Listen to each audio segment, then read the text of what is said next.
Hey there, welcome back. Marish here, and today I'm gonna talk about Tavern Keeper. Still, yes, I made a video that is in depth, but in this I'm gonna explain in three main reasons why this is the best tavern game, management tavern game out there, right? Uh, the longer video where I'm going through all the depth and everything is out there. I'm gonna put in a link in the description, but to acknowledge this is the best, and of course this is my opinion, we need to understand what it is and what's out there, right? So let's jump right to the Steam page where Tavern Keeper, yes, still absolutely higher rating and everything, early access still, but we need to understand what's out there to understand if it's the best, right? So let me introduce to all the competitors. I'm not bashing other the games; they're also great and everything, but I'm gonna give all those three reasons why. What's the difference in Tavern Keeper? So, Tavern Master is also a great game. You place everything and whatnot, but it's kind of simplistic, and the depth, those three items in my list is the main reason. So let me run through all the games and mention something, right? I'm gonna also put in the description if you want to check them out. And if I missed some of the Tavern or Innkeeper games, let me know in the comment section if I missed someone. But these are the majority of them. So Tavern Master is one. There's Tavern Tycoon Dragon's Hangover, which was already, worst ratings, and because it was released and basically left alone by developers. Then we have In Tycoon. This is something I also, most of them I have played already. Great game, but really simplistic. You can basically face roll as most of them, and still highly rated. Sometimes you just need that. Then we have coming up Galactic Tavern. That also seems, the layouts, all these pictures I have gathered, they are exactly the same. You have a room, you have a tables, you serve things. Yes, Princess of Tavern Collector's Edition, way more simplistic in the graphics, and yes, it looks more like a mobile game, but hey, still, you have a tavern, you manage that. That's the core idea behind it, right? That's why they are up in the same line.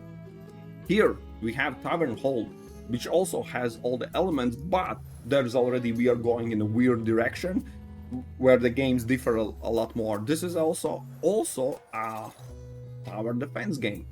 You can play the demo, by the way, as well. It has released December this year. At night someone attacks you, so we are already in a bit different style. Then we have Dungeon Inn, which also has, in essence, in the middle you have a tavern, you have rooms, and there are two different types of folks coming in, so you need to make sure they don't meet each other. It's more of a logical puzzle game, but with tavern elements still.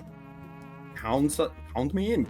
Then we have Dwarf Tavern, which is 2D. We are not discriminating 3D, 2D, all games are welcome. Same style, same, rooms, customers coming in and making everything sure, your tavern runs perfectly. So simulation, casual game still out there. Now, this is already the last games are tavern-ish, but they're more action game, because yes, you have tavern, but also you play as yourself, and of course there's demon, but you do things hands-on game like this in Keep, where you chop up the food and serve and everything. Similarly, we have a Rift Tavern, where yes, you build and layout is the same, but when it comes to the things, you are more hands-on, and there are fights where this is the fighting scene, and this is a management cooking where you also have hands-on on this. You see you have inventory and things with the weapons and whatnot, and then you run around. So Rift Tavern, Evergreen Tavern, this is already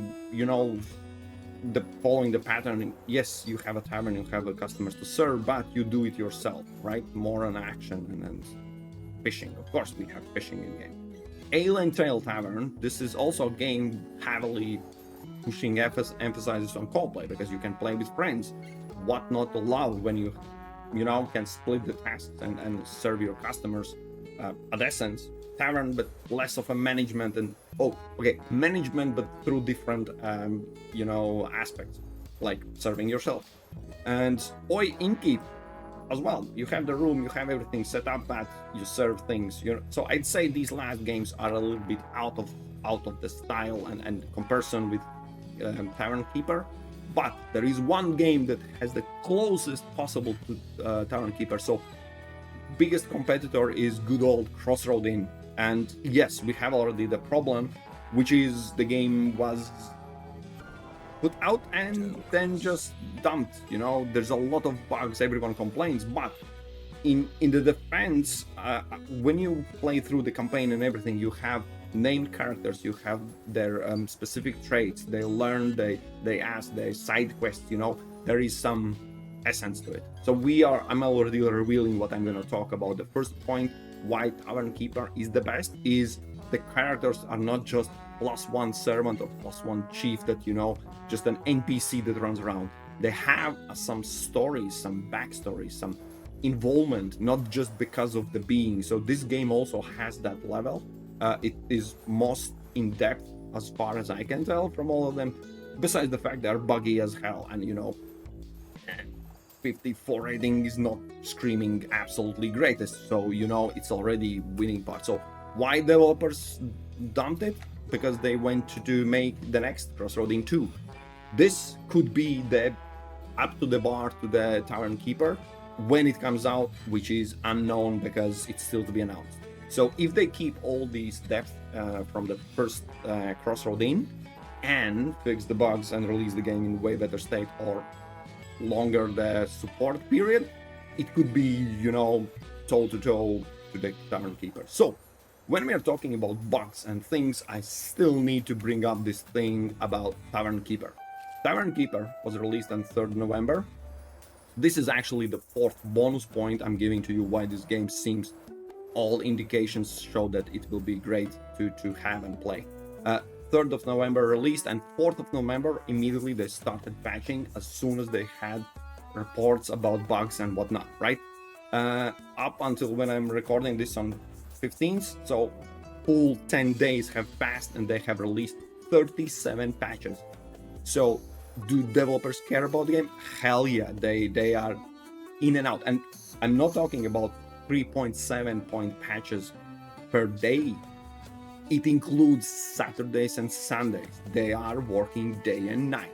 So kudos to them. It's amazing to see the support. You see the Monday, Tuesdays, they just patch everything. So back to the Tavern Keeper, where I already showed you the point number 1 is the depth of characters. To illustrate this a little bit more, I need to jump in a game. Yes, this is still my game. Challenging difficulty, sandbox. So here, let me show you what I mean by not just +1.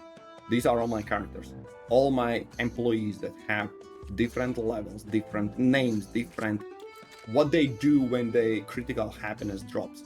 Some of them trash things, some of them drink whole barrels. Oh my god, that's a lot of money wasted. Then you know, going for the bed for the whole day. Some are stealing money, so that's one thing. Then there's of course happiness energy, but then different styles where the trait that affects particular style. For example, this guy doesn't like to be a chef, so you can put it and make him work as a chef, but he will be unhappy, and different levels and all that. But there are traits, of course, traits. This guy is messy, makes mess everywhere. This one doesn't mind cold, and of course easily brined, you know. All these aspects and elements, and when they want to work, of course there is this element when, you know what, they are unhappy if they need to work at the day, they like to be at night shift. All these elements are there, but this is just scratching the surface. Let me explain that I cannot show this randomly, but even in this sandbox mode where it's not campaign, there are side quests. So for example, one of my employees can come up with like, hey man, I really want to pursue the music career, can you lend me, I don't know, 100 or less 50 gold? And then the guy, if through the interaction you can decide how it kinda unreveals, but if you give the money, he's like, okay, I'm for 2 days off to the touring or learning from someone. It just takes off. I'm losing the servant for the 2 days or something. Or the chef suddenly decides that, you know what, there's something going on and I need to go somewhere. And all these elements make me, let me put it in this way. I went through the campaign, and when I playing particular map, I had to learn each and every individual employee names, because this is how in depth I was involved in whatever the story they have, side story or something. It is not just +1 servant. So the depth of characters here are on a level of roleplay where I'm still a manager. I don't have to chop things, but I am involved in everything that happens there. That's number one reason. Number two reason is the level of management of the tavern, right? Let me show you this high level.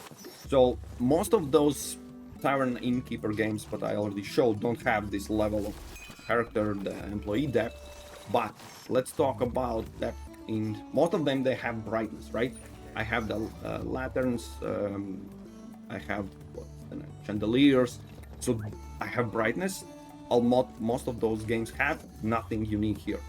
But as soon as you have brightness and candles everywhere, I have flammability, because they literally are spitting fire. It's an open fire. As you can see, I have these wooden structures near there, the shelves, whatever. They have a possibility to catch a fire. When they catch fire, of course, there's a damage that needs to be repaired. But you know what? What also causes flammability? When they are filthy, because the dust collects on them, and dust is highly flammable. That's the real life stuff, where you need to keep them as clean as possible if you don't want to constantly catch on fire. And on top of that, of course, there's a noise. Currently there is no one, but when they're sweeping floors, for example, it causes noise. So the more filthier they are, when some, of course, you also have these rooms where your guests are staying. If you are noisy, they're gonna complain. So all these levels on top, and of course when there are damaged things or something on fire, the decoration level goes down. So all of them work in together. And you know what? On top of all that, we have a temperature, because currently this map is a warm climate. I need to cool them down, but also there's a colder climate where you need to warm up. So this level is already like absolutely amazing, because it's in-depth management, not just plopping things and then seeing how money rolls in. Third thing is the food. When we're talking about the food, it's not only that you can create specific dishes, but you need to keep in mind, I can somehow try to replicate, but in essence, I'm going to make a food.